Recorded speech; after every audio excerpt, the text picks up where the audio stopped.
Hi hello friends, ಎಲ್ಲರಿಗೂ ನಮಸ್ಕಾರ. ಸವಿರುಚಿ ರೆಸಿಪಿಗೆ ಸ್ವಾಗತ.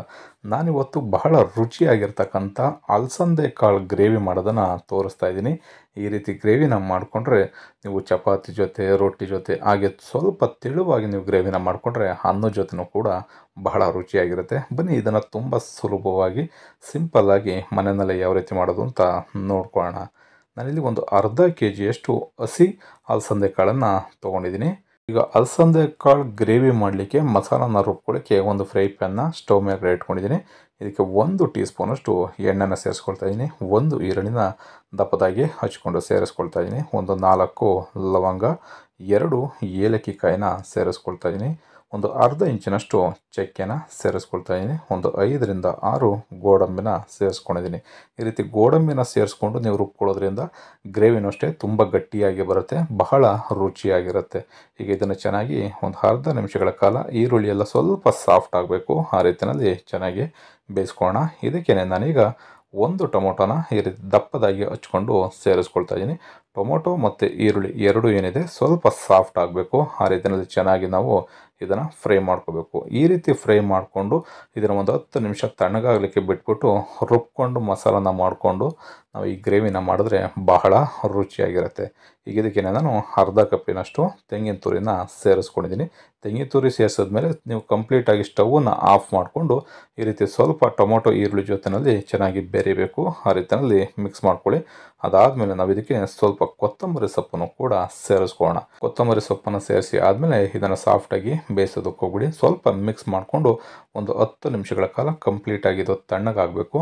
ಆ ರೀತಿಯಲ್ಲಿ ಸಪ್ರೇಟಾಗಿ ತೆಗೆದಿಟ್ಕೊಂಡು ಅದಾದಮೇಲೆ ನಾವು ಮಿಕ್ಸಿ ಜಾರ್ಗೆ ಸೇರಿಸ್ಕೊಂಡು ಮಸಾಲಾನ ರುಬ್ಕೋಬೇಕಾಗತ್ತೆ. ಈಗ ಕಂಪ್ಲೀಟಾಗಿ ತಣ್ಣಗಾಗಿದೆ. ನಾನೀಗ ಮಿಕ್ಸಿ ಜಾರ್ಗೆ ಸೇರಿಸ್ಕೊಳ್ತಾ ಇದ್ದೀನಿ.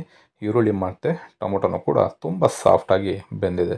ಈ ಮಸಾಲಾನ ಈ ರೀತಿಯಲ್ಲಿ ಸೇರಿಸ್ಕೊಂಡು ಇದಕ್ಕೆ ಸ್ವಲ್ಪ ನೀರನ್ನು ಸೇರಿಸ್ಕೊಳ್ಳೋಣ. ಒಂದು 3 ಟೇಬಲ್ ಸ್ಪೂನಷ್ಟು ನೀರನ್ನು ಹಾಕ್ಕೊಂಡು ನಾವು ನುಣ್ಣಗಾಗೋ ರೀತಿಯಲ್ಲಿ ಮಸಾಲಾನ ರುಬ್ಕೋಬೇಕಾಗತ್ತೆ. ಸ್ವಲ್ಪನೂ ಕೂಡ ಆ ತೆಂಗಿನಕಾಯ್ದು ತರ್ತರಿ ಇರಬಾರ್ದು, ಆ ರೀತಿಯಲ್ಲಿ ಈ ರೀತಿ ಎಲ್ಲ ಕಂಪ್ಲೀಟಾಗಿ ನುಣ್ಣಗಾಗಬೇಕು. ಅಲ್ಲಿವರೆಗೂ ಮಸಾಲಾನ ನೀವು ರುಬ್ಕೋಬೇಕಾಗತ್ತೆ. ಬನ್ನಿ, ಈಗ ಗ್ರೇವಿನ ಯಾವ ರೀತಿ ಮಾಡೋದು ನೋಡ್ಕೊಳ್ಳೋಣ. ನಾನು ಸ್ಟವ್ ಮೇಲ್ಗಡೆ ಒಂದು ಕಡಾಯಿನ ಇಟ್ಕೊಂಡು ಇದಕ್ಕೆ 3 ಟೇಬಲ್ ಸ್ಪೂನಷ್ಟು ಎಣ್ಣೆನ ಸೇರಿಸ್ಕೊಳ್ತಾ ಇದ್ದೀನಿ. ಒಂದು ಈರುಳ್ಳಿನ ಸಣ್ಣದಾಗಿ ಹಚ್ಚಿ ಸೇರಿಸ್ಕೊಳ್ತಾ ಇದ್ದೀನಿ. ಇದಕ್ಕೆ ನಾನು ಸ್ವಲ್ಪ ಕರಿಬೇವಿನ ಸೊಪ್ಪು ಹಾಗೆ 2 ಹಸಿಮೆಣಸಿಕಾಯಿನ ಸೇರಿಸ್ಕೊಳ್ತಾ ಇದ್ದೀನಿ. ಈರುಳ್ಳಿ ಸ್ವಲ್ಪ ಸಾಫ್ಟ್ ಆಗಬೇಕು, ಆ ರೀತಿಯಲ್ಲಿ ಒಂದು ಅರ್ಧದಿಂದ 1 ನಿಮಿಷದವರೆಗೆ ಕಡಿಮೆ ಊರಿನಲ್ಲಿ ನಾವು ಚೆನ್ನಾಗಿ ಫ್ರೈ ಮಾಡ್ಕೋಬೇಕಾಗತ್ತೆ. ಈ ರೀತಿ ಯಾವುದೇ ರೀತಿ ನಾವು ಒಗ್ಗರಣೆ ಮಾಡಿದ್ರೂ ಅಷ್ಟೇ ಉರಿನ ನಾವು ಆದಷ್ಟು ಕಡಿಮೆ ಇಟ್ಕೊಂಡು ಮಾಡಿಕೊಂಡಾಗ ನಿಮಗೆ ಬಹಳ ರುಚಿಯಾಗೂ ಬರುತ್ತೆ. ಎಲ್ಲ ಪದಾರ್ಥಗಳು ಅಷ್ಟೇ ತುಂಬ ಚೆನ್ನಾಗಿ ಫ್ರೈ ಆಗ್ತವೆ. ಇದಕ್ಕೆ ನಾನೀಗ 1 ಟೀ ಸ್ಪೂನಷ್ಟು ಶುಂಠಿ ಬೆಳ್ಳುಳ್ಳಿ ಪೇಸ್ಟನ್ನು ಸೇರಿಸ್ಕೊಂಡಿದ್ದೀನಿ. ನಾನಿಲ್ಲಿ ಎಣ್ಣೆನ ಪ್ಯೂರ್ ಕೊಬ್ಬರಿ ಎಣ್ಣೆ ಅಂದರೆ ಗಾಣದಲ್ಲಿ ರುಬ್ಬಿರ್ತಕ್ಕಂಥ ಎಣ್ಣೆನ ನಾನು ಸೇರಿಸ್ಕೊಂಡಿದ್ದೀನಿ, ಹಾಗಾಗಿ ಸ್ವಲ್ಪ ನೊರೆ ಬರ್ತಾ ಇದೆ. ನೀವು ಯಾವ ಎಣ್ಣೆ ಬೇಕಾದರೂ ನೀವು ಯೂಸ್ ಮಾಡ್ಬೋದು. ಈ ರೀತಿ ಶುಂಠಿ ಬೆಳ್ಳುಳ್ಳಿ ಪೇಸ್ಟೆಲ್ಲ ಸ್ವಲ್ಪ ಹಸಿ ವಾಸನೆ ಹೋಗಬೇಕು, ಆ ರೀತಿಯಲ್ಲಿ ಚೆನ್ನಾಗಿ ಫ್ರೈ ಮಾಡ್ಕೊಳ್ಳಿ. ಅದಾದ ನಂತರ ಇದಕ್ಕೆ ಅರ್ಧ ಟೀ ಸ್ಪೂನಷ್ಟು ಅಚ್ಚ ಖಾರದ ಪುಡಿ ಮೆಣಸೆ ಪುಡಿನ ಸೇರಿಸ್ಕೊಂಡಿದ್ದೀನಿ. ಅರ್ಧ ಟೀ ಸ್ಪೂನಷ್ಟು ಧನಿಯಾ ಪುಡಿನ ಸೇರಿಸ್ಕೊಂಡಿದ್ದೀನಿ. 1/4 ಟೀ ಸ್ಪೂನಷ್ಟು ಗರಂ ಮಸಾಲ ಇದಿಷ್ಟನ್ನು ಸೇರಿಸ್ಕೊಂಡು ಕಡಿಮೆ ಊರಿನಲ್ಲೇ ಒಂದು ಅರ್ಧದಿಂದ 1 ನಿಮಿಷ ಈ ಮಸಾಲನೂ ಅಷ್ಟೇ ಎಣ್ಣೆ ಜೊತೆಯಲ್ಲಿ ಚೆನ್ನಾಗಿ ಬೆರಿಬೇಕು, ಆ ರೀತಿ ಫ್ರೈ ಮಾಡ್ಕೊಳ್ಳಿ. ಅದಾದ ನಂತರ ನಾವು ರುಬ್ಬಿಟ್ಕೊಂಡಂಥ ಮಸಾಲಾನ ಸೇರಿಸ್ಕೋಬೇಕಾಗತ್ತೆ. ಮಸಾಲ ಸೇರಿಸಿ ಆದಮೇಲೆ ಅಷ್ಟೇ ನೀರನ್ನು ನೀವು ಒಂದು 1/4 ಲೀಟ್ರಷ್ಟು ನೀರನ್ನು ಸೇರಿಸ್ಕೊಳ್ಳಿ. ತುಂಬ ಜಾಸ್ತಿ ನೀವು ನೀರನ್ನು ಸೇರಿಸೋದಕ್ಕೆ ಹೋಗ್ಬಿಡಿ. ಈ ಗ್ರೇವಿ ಏನಿದೆ, ನಿಮಗೆ ಗ್ರೇವಿ ಸ್ವಲ್ಪ ಗಟ್ಟಿಯಾಗಿದ್ರೇ ನಿಮಗೆ ಬಹಳ ರುಚಿಯಾಗಿರುತ್ತೆ.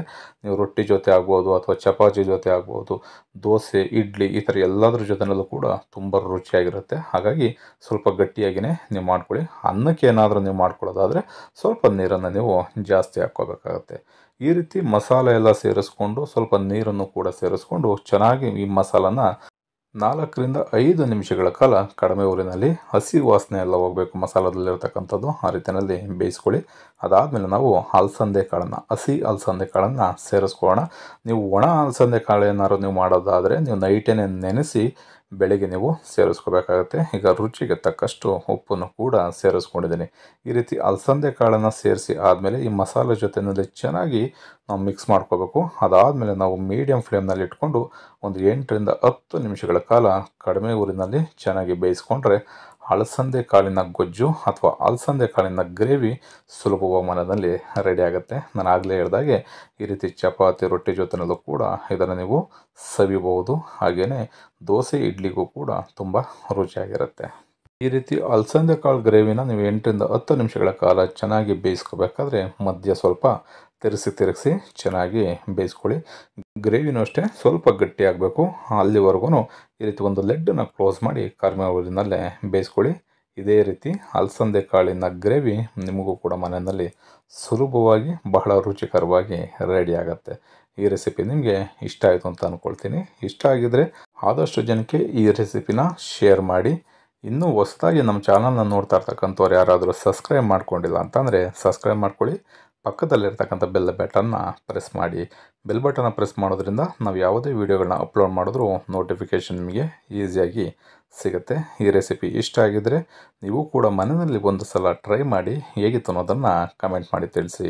Thank you.